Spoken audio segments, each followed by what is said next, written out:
Hi, welcome to Scottsdale Conversations. I'm Virginia Cordy, and I'm serving my 8th year on Scottsdale City Council, and I'm a candidate for Scottsdale Mayor. Today, I have Emily with us. Thank you, Emily. And we're going to talk about the state of LGBTQ equality in Scottsdale. And Emily, would you like to give us a little bit of your background? Yes. Hi, I'm Emily. I'm a recent high school graduate and a newly registered voter. And I began writing a policy memo on the anti-discrimination LGBT ordinance in Scottsdale beginning back in March when quarantine started. I wanted to put my time to use, and I thought that creating a sense of unity and acceptance in my community in a time where the world needs it most was something that was really important to me. And I knew that the failure to outlaw discrimination against the LGBT community in Scottsdale has had multiple negative effects on our community and its citizens, and especially since the state has failed to act on this situation, I thought that it needed some local level action, which is why I wanted to be a part of the change. Well, thank you, Emily. That just fills my heart, and I so appreciate you taking being a part of this change. And before we launch into our conversation, I'd like to provide some context because in June has been some important changes that have been made. So June, as some of us know, is Gay Pride Month. And to give you a little bit of history, Pride was born out of a resistance and protest. This year marks the 50th anniversary of the first Pride March held in New York City on June 28, 1970. The first anniversary of the first anniversary of the 1969 Stonewall Uprising.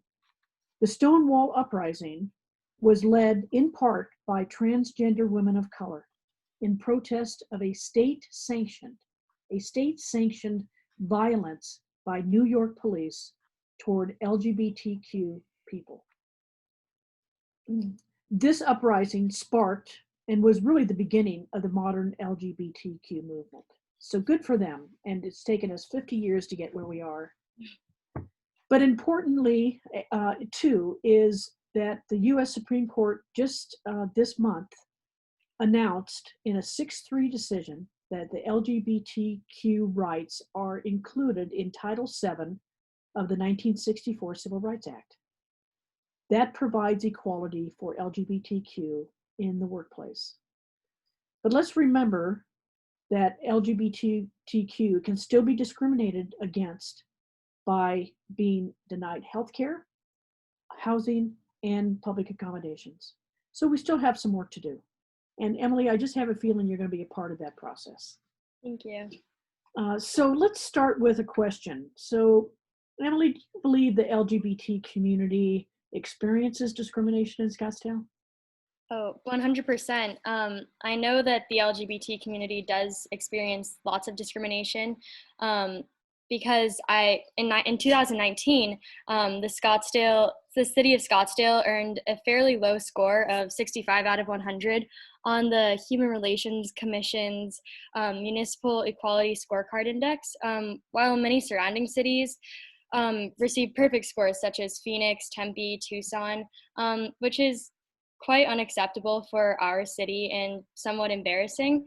And I just believe that not only it creates issues with the citizens in our community, but it also maintaining this discrimination in Scottsdale has several economic repercussions. I know that some companies have chosen not to locate in Scottsdale because they want their employees to feel safe and protected.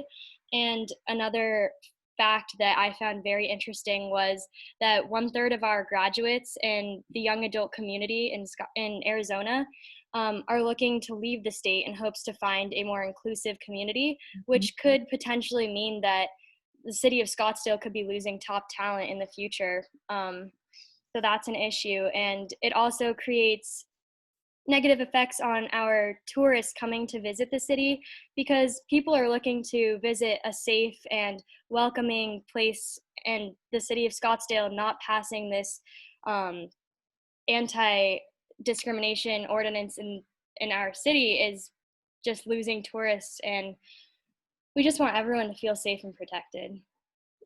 Well, and it's just not morally right. Of Bottom course. line, it's just not fair. Yeah. So you've talked about the importance of equality, LGBTQ equality in our community. Um, how is it important to you? Yeah, so it's important to me because it's been a big part of my life, being an ally of the LGBT community and knowing people that have experienced it firsthand. And it's just part of my morals, and I don't accept it, and I don't believe any of it's right, which is why I think that action needs to be taken where I'm a part of and in my community. And I know that the ordinance was proposed back in 2014, and it failed to pass in our city. And I believe that timing right now is favorable with the upcoming city council elections. And I know that council members know that the opinion is trending towards support of the LGBT rights. And some key strategies that I believe need to be taken in order to enforce the anti-discrimination ordinance are ultimately proposing it before the November election and really educating ourselves on who are the right candidates to support this and get it moving forward and progressing, and encouraging students like me in Scottsdale to register to vote, and ultimately building support within the LGBT community, businesses, religious communities, just so that we're all on the same page with this. And some of my plans personally in taking change in the LGBT discrimination would start by submitting a citizens petitions, um, by getting it signed by many allies like myself, as well as people a part of the LGBT community who have experienced discrimination, and presenting it to the Human Relations Commission, because I think that getting it put onto their agenda would be a really big step in hoping to pass it in Scottsdale. Well, those are great strategies. I'd like to share with our viewers some current statistics that 77.8% of Arizona citizens support LGBTQ equality and equal protection. 77.8%, and that's a big number. It is. What I also found was, if we look at the millennial generation, that's 63% of millennials consider themselves allies of LGBTQ. 63%. So the time is now. The time is now to stand tall and say, Scottsdale, we need to be a place of inclusivity, and make Scottsdale a place that is welcoming to all. So you've talked a little bit about your strategies, Emily. Anything else you'd like to add to this conversation?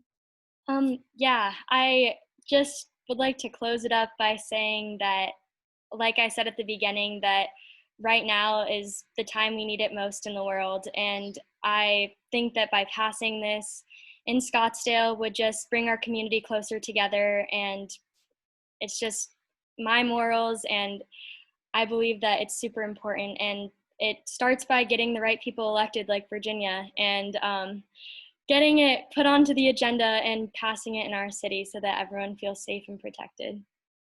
So the bottom line is register to vote and vote. Primary date is August 3rd, and our general election is it's August 4th and November 3rd for 2020. Emily, you're the best. Thank you for standing tall for a very important issue for many of us. And I'm sure I'll see you soon. So thank you. Thank you.